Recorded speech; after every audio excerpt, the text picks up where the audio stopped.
जरा विचार करून बघा, एक दिवस तुम्ही खूप श्रीमंत होता कारण तुमची इन्व्हेस्टमेंट वाढली असेल, किंवा तुम्हाला चांगल्या पगाराची नोकरी मिळाली असेल, किंवा तुमचा न्यू बिझनेसमध्ये ग्रोथ आली असेल, किंवा तुम्हाला लॉटरी लागली असेल.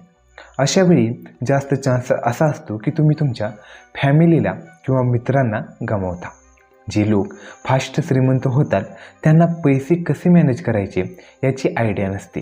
तुम्हाला एक एक्झाम्पल सांगतो. कोण बनेगा करोडपती कंटेस्टंट सुशील कुमार यांनी 2011मध्ये 5 कोटी रुपये जिंकले. तुम्हाला वाटत असेल आत्ता ते 2026मध्ये खूप श्रीमंत असतील, पण नाही, ते आत्ता सर्वाईव्ह करण्यासाठी दूध विकतात. त्यामुळे मी तुम्हाला 5 गोष्टी सांगणार आहे, जेव्हा तुम्ही अचानक श्रीमंत होता तेव्हा त्या उपयोगी पडतात. पहिलं तर कोणालाही सांगू नका. तुम्हाला विचार येईल प्रत्येकाला दाखवावं आता मी गरीब नाही राहिलेलो. व्हॉट्सअपला स्टेटस टाकाल, इंस्टाग्रामवर पोस्ट टाकाल, पण असे करू नका. तुम्हाला तुमची प्रायव्हसी ठेवायला हवी. पण सुशील कुमार ज्यांच्याकडे इतके पैसे होते, तो काय करायचा, मित्राने पैसे मागितले की विचार न करता द्यायचा. तो लोकांनी त्याला फसवलं ज्यांच्यावर तो विश्वास ठेवायचा.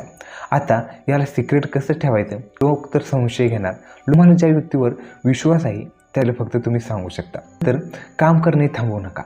काय होतं, पैसे आले की व्यक्ती जॉब सोडतो, आणि तो जेव्हा जॉब सोडतो तेव्हा तो विचार करतो ते कसे सांभाळायचे.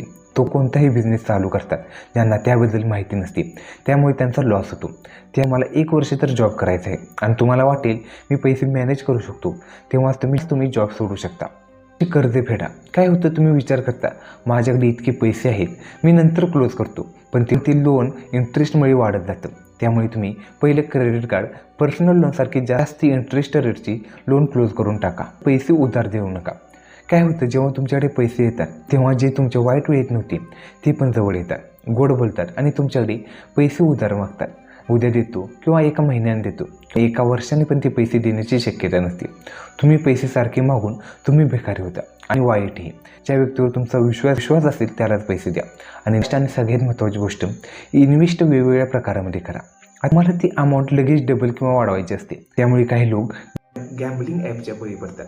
त्यामुळे तुम्ही तुमची इन्व्हेस्टमेंट वेगवेगळ्या ऑप्शनमध्ये करा. जसे थोडे पैसे कॅशमध्ये ठेवा, थोडे पैशाची डेप्युटी करा, थोडे पैसे म्युच्युअल फंडमध्ये, ते पण लॉंग टर्मसाठी. काही पैसे सोन्यामध्ये, चांदीमध्ये आणि काही स्टॉक मार्केटमध्ये. कारण 25 दिन में पैसा डबल हे मूवीमध्ये होतं, पण रिअलमध्ये नाही. त्यामुळे इन्व्हेस्ट करताना रिसर्च करा आणि तुमच्या ॲडवायझरचा सल्ला घ्या.